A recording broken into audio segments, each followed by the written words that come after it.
चलिए बात करते हैं आरबीआई की। तो आरबीआई का पूरा नाम होता है रिजर्व बैंक ऑफ इंडिया, जिसे हिंदी में कहते हैं भारतीय रिजर्व बैंक। भारतीय रिजर्व बैंक की स्थापना 1 अप्रैल साल 1935 को reserve bank of India act 1934 के अनुसार हुई। भारत के संविधान निर्माता बाबा साहब भीमराव अम्बेडकर ने भारतीय रिजर्व बैंक की स्थापना में अहम भूमिका निभाई।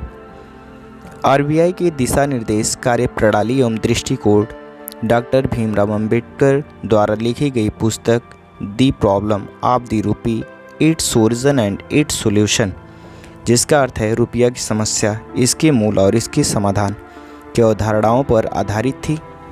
बैंक की कार्य पद्धति या कार्य करने की शैली और उसका दृष्टिकोण बाबा साहब ने हिल्टन यंग कमीशन के सामने रखा था। जब 1926 में एक कमीशन भारत में royal commission on Indian currency and finance के नाम से आया था, तब इसके सभी सदस्यों ने बाबा साहब द्वारा लिखी गई पुस्तक the problem of the rupee, its origin and it's solution की जोरदार वकालत की और इसकी पुष्टि की। ब्रिटिशों के वैधानिक सभा लेजिस्लेटिव असेंबली ने इसे कानून का स्वरूप देते हुए भारतीय रिजर्व बैंक अधिनियम 1934 का नाम दिया। आरबीआई पहले निजी बैंक था, बाद में साल 1949 में आरबीआई का राष्ट्रीयकरण किया गया, जिसके बाद से यह पूरी तरीके से भारत सरकार के स्वामित्व में है। आरबीआई का केंद्रीय कार्यालय शुरुआत में कलकत्ता में स्थापित किया गया था। साल 1937 में इसे अस्थायी रूप से मुंबई में स्थानांतरित कर दिया गया था। आरबीआई भारत का केंद्रीय बैंक है। यह भारत के सभी बैंकों का संचालन करता है। रिजर्व बैंक भारत की अर्थव्यवस्था को नियंत्रित करता है। वर्तमान में आरबीआई के गवर्नर शक्तिकांत दास हैं। रिजर्व बैंक ऑफ इंडिया के प्रतीक चिन्ह या मुहर में बाघ और पाम के पेड़ को शामिल किया गया है। इसका उपयोग करेंसी नोटों, चेक और प्रकाशनों पर बैंक के प्रतीक के रूप में किया जाता है।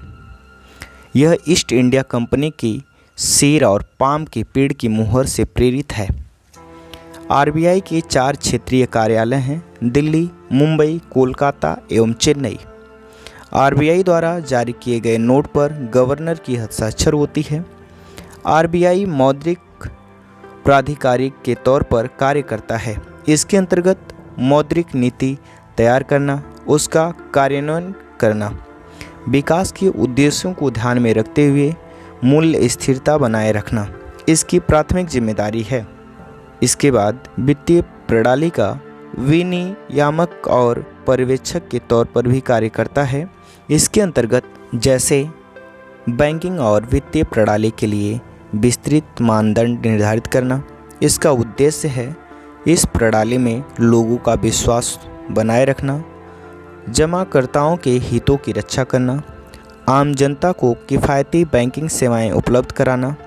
आरबीआई विदेशी मुद्रा का प्रबंधन भी है, यानी विदेशी मुद्रा प्रबंधन अधिनियम 1999 का प्रबंधन करना, विदेशी व्यापार और भुगतान को सुविधाजनक बनाना, विदेशी मुद्रा बाजार का क्रमिक विकास करना इसके आरंभिक लक्ष्य माने जाते हैं।